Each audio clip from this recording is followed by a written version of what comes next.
Okay, here's a quick dog bed. Charlie's downstairs a lot, obviously, because I'm up here a lot most of the day sewing. So I bought this little tiny bed before we got him, and actually, it's not big enough because he's so long. So he's really got to curl up in it. So, I have all this fleece that I haven't used.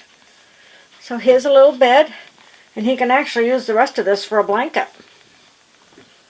So, there we go. Nice fleece. I think he'd be pretty happy with that. So, let's bring him up and see what he thinks. Yeah.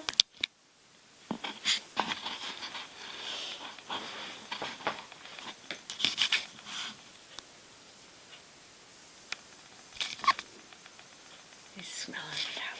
Yeah, that's for you, Charlie. That's for you, baby boy. Is that a good bed? Huh? Yeah, you've even got some sunshine. Yeah. Look at that. That's pretty cool. You like it? Look, the blanket's moving. It's moving. There's a Charlie under there. Yeah, I think he likes this new bed.